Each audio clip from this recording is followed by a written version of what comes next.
Hello, welcome to प्रथम IAS. तो आज इस पार्टिकुलर वीडियो में हम लोग बात करने वाले हैं कार्बन बॉर्डर टैक्स के बारे में, जिसका अपोजिशन इंडिया की तरफ से ही नहीं बल्कि बेसिक्स ग्रुप की जो और भी कंट्रीज है like China, Brazil and south Africa, उन्होंने अभी हाल ही में जो COP27 की जो मीटिंग हुई है इजिप्ट में, वहाँ पे की है। तो जानने की कोशिश करेंगे कि एक्चुअली इसके बैकग्राउंड में और भी जो नेशंस है इंक्लूडिंग EU मेंबर्स और साथ साथ USA के क्या प्लान्स हुआ करते थे और वो क्यों इस तरह की टैक्सेस लेकर के आती है और क्यों कोशिश करती है कि जो अभी के जो इमर्जिंग इकोनॉमी है, जिनका एक तरीके से बोल सकते हैं जो मैन्युफैक्चरिंग है बहुत अच्छी है, सप्लाई चेन में उनकी एक तरीके से ये बोल सकते हैं कि जो सहभागिता है वो पूरे दुनिया में एक्सपोर्ट में बहुत ज़्यादा है। तो वो लोग क्यों इसको इम्पोज कर रहे हैं और एक तरीके से ग्लोबल जो लेवल पे इसको एक तरीके से खारिज कर रहे हैं। तो देखिए, सबसे इम्पोर्टेंट हम आपको बता दें कि अभी जो COP27 की जो ये मीटिंग हुई है, वहाँ पे आपको पता होगा कि क्लाइमेट से फाइट करने की बात चल रही है। ये जो क्लाइमेट चेंज होने वाला है और उसमें सबसे इम्पोर्टेंट क्या होता है कि आप जो फॉसिल फ्यूल को यूज कर रहे हो लाइक कोल या पेट्रोलियम, इन सब चीज़ों से आपकी निर्भरता कम करनी है और आपको मूव करना है टुवर्ड्स द ग्रीन फ्यूल।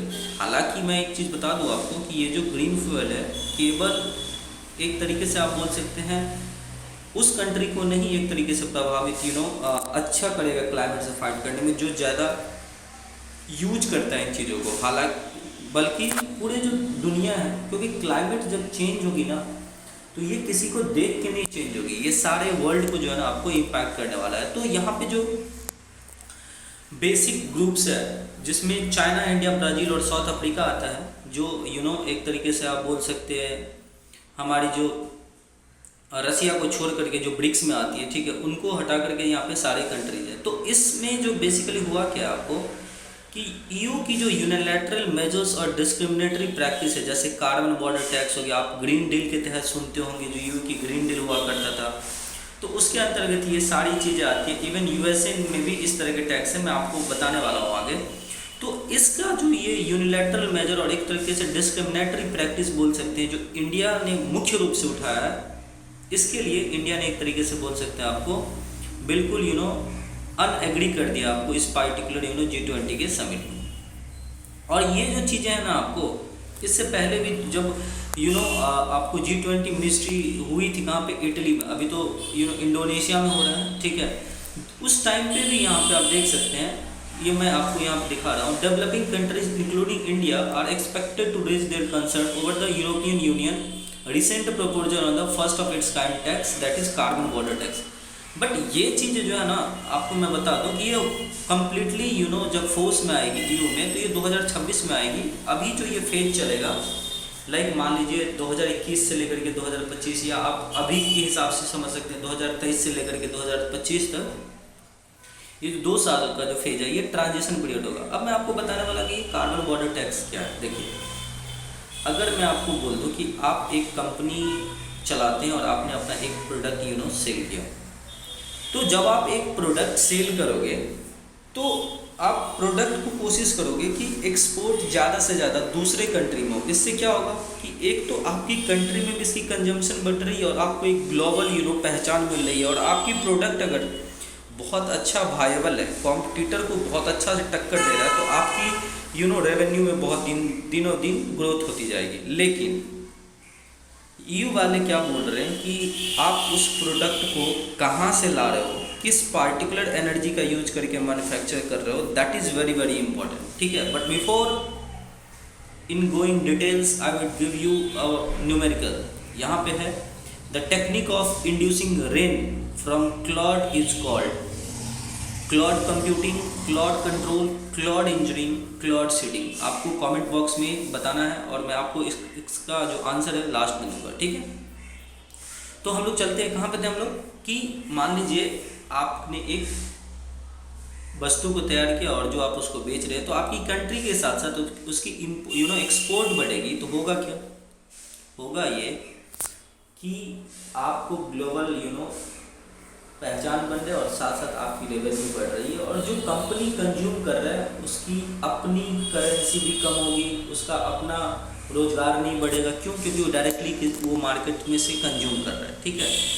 तो इन सब को देख करके ईयू वाले ने सोचा कि चलो हम तो डेवलप हो चुके हैं भाई, हमारी तो इकोनॉमी अच्छी हो चुकी है, हमारे लोग बहुत एक तरीके से खुशहाल जीवन जी रहे हैं, और अब जो एक तरीके से डेवलपिंग कंट्री है लाइक मिडिल इनकम वाले, चाइना, इंडिया, ब्राज़ील, ये साउथ अफ्रीका, तो इनको अब इससे क्या हो गया, जलन हो गया। और इसी तरीके से और उन्होंने बोला कि भाई अब जो तुम एक्सपोर्ट करोगे तो हम इस पे लगाएंगे कार्बन बॉर्डर टैक्स, क्योंकि आप लोग इसे पेट्रोल या डीजल से बनाते हो, पावर प्लांट कोयले से चलते हो, उससे बनाते हो, इसको मैन्युफैक्चर करते हो उस बिजली को यूज करके, तो हम इस पर एक टैक्स लगाने वाले हैं, लिवाई लगाने वाले। इसी तरह के सिमिलर प्रपोजल यूएसए भी दूर नहीं है।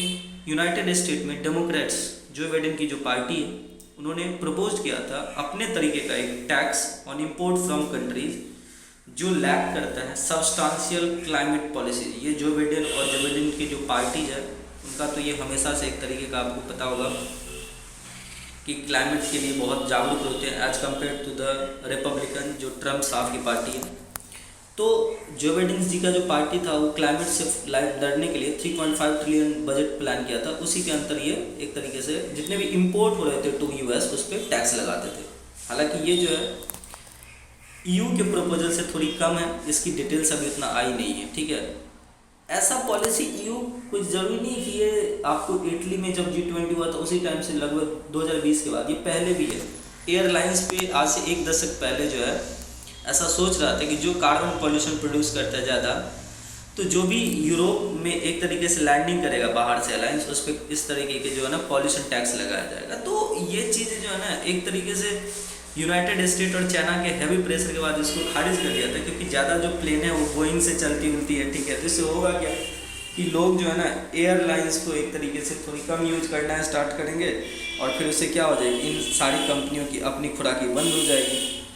तो ये कहीं ना कहीं जो है ना एक तरीके से आप बोल सकते हैं emission trading system of EU जो है, जैसे green gas cost emission trading system, इन तरह के जो मेथड्स हैं ईयू और यूरोपियन कंट्रीज और वेस्टर्न कंट्रीज के, उसको एक तरीके से शोभा देता है, और जो बेसिक नेचर जो कंट्रीज है ना उसको कहीं ना कहीं बहुत ज़्यादा लॉस पहुंचाने वाला है। हालांकि मैं आपको बता दूं कि इंडिया पे उतना इम्पैक्ट नहीं आएगा जितना यहाँ पे चाइना पे आने वाला है, क्योंकि China global trade supply chain में बहुत इंपॉर्टेंट कंट्रीज है, और इन सब चीज़ों का जो इम्पैक्ट होगा डायरेक्टली चाइना पे आएगा, लेकिन इंडिया पे भी इम्पैक्ट आने वाला है, बट कुछ ही मैं वो आगे आपको डिस्कशन में बताने वाला हूँ।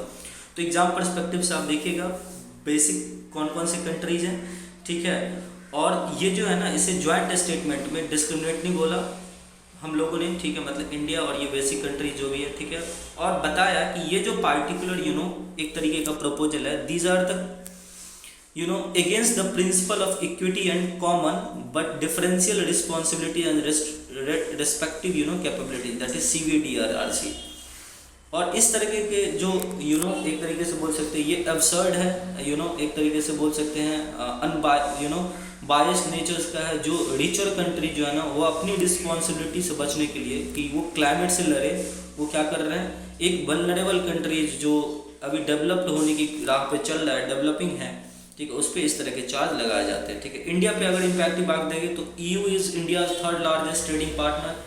तो भाई अगर लार्जेस्ट ट्रेडिंग पार्टनर है तो गुड्स की आदान प्रदान होती रहेगी। तो अगर इस तरह के टैक्स अगर ईयू लगाएंगे भारत के सामान पे, तो भारत की जो सामान वो महंगी हो जाएगी ईयू में, और लोग उसको कम एक तरीके से खरीदेंगे, मतलब लेस अट्रैक्टिव हो जाएगा फॉर बायर्स। और इससे क्या हो सकती है कि उस वस्तु की डिमांड श्रिंक कर सकती है। तो ये एक तरीके का बोल सकते हैं सीरियस इशू है, जो कहीं ना कहीं हमारे इंडियन कंपनीज के लिए चैलेंजेस लेकर के आने वाला है बाद में, under the cover of green house gas footprint, ठीक है। तो और सबसे इम्पोर्टेंट बात है कि इतनी हिपोक्रेसी जो है ना वेस्टर्न कंट्री दिखाती है कि आप इमेजिन नहीं कर सकते हो। रियो डिक्लेरेशन ब्राज़ील में हुआ था, अर्थ समिट, आपको पता होगा। उस पार्टिकुलर अर्थ समिट में जो आर्टिकल 12 है उसको भी ये चीज़ वायलेट कर रहा है, और बोल रहा है कि अगर आप कोई डिसीजन लोगे ना क्लाइमेट से एक तरीके से निपटने के लिए, इन्वायरमेंट के बचाव के लिए, so that should be consensually contain in the article 12 of the Rio declaration. तो ये चीज़ें कहीं ना कहीं एक तरीके से आप बोल सकते हैं कि बहुत गंदी है। और यहाँ पे पार्टिकुलरली मैंने आपके लिए ये एक्सप्लेनेशन लेकर के आया कि it is a tax adjustment, ये एक ड्यूटी होता है on the import based on the amount of carbon emission resulting from the production of product in a question. So basically आप जो उत्पादन कर रहे हो और हमें भेज रहे हो उस कार्बन को उत्पादन करके, तो हम इस पे लगाएंगे एक टैक्स, क्योंकि आप इससे कमाते हो पैसा। तो कुछ इस टाइप का जो एक तरीके से बोल सकते हैं ना, आपको ये एक सिस्टम है। As a price on carbon it discourage emission, मतलब अगर मान लीजिए हम उत्पादित करते हैं और इस तरीके से अगर हमारा सामान पे ज़्यादा पैसा लगा, लेस अट्रैक्टिव बने, तो हम लोग क्या होंगे, डिस्करेज होंगे। हम लोग इस तरह के उत्पादन नहीं करेंगे, और करेंगे भी तो हम लोग क्या करेंगे, अपने एनर्जी जो ट्रांजिशन है उसको दूसरे सोर्स की तरफ हम लोग डाइवर्ट करेंगे, ठीक है। और ये जो प्रपोजल है यूरोपियन ग्रीन डील जो है, ठीक है, यूरोपियन कमीशन का, उसके अंतर्गत आता है, जिसमें अंदर जो है ना Europe first climate neutral continent बनने वाला है 2050 तक। और ये जो कार्बन बॉर्डर टैक्स है ये आर्ग्यूबली एक improvement from a national carbon tax है, ठीक है। अब नेशनल कार्बन टैक्स जो एक is a free that a government imposes on any company with in the country that Burns fossil fuel. तो बेसिकली ये अपने कंट्री पे भी लगाएंगे, इनका कहना है, जो इनके कंट्री के अंदर होगा, ठीक है। और ये इसी तरीके का एक तरीके से बोल सकते हैं इम्प्रूवमेंट है, ताकि लोग बाहर से भी कार्बन से बना हुआ सामान यहाँ पे न भेजें। अब इम्पॉर्टेंट क्या है कि क्या क्या कारण होंगे जो कार्बन बॉर्डर टैक्स लगाने से इम्पोज होने वाला है। तो देखिए, EU and climate change mitigation, EU has declared कि उनकी जो कार्बन एमिशन है वो कट होने वाली है by at least 55% by 2020-30 compare to 1990 level.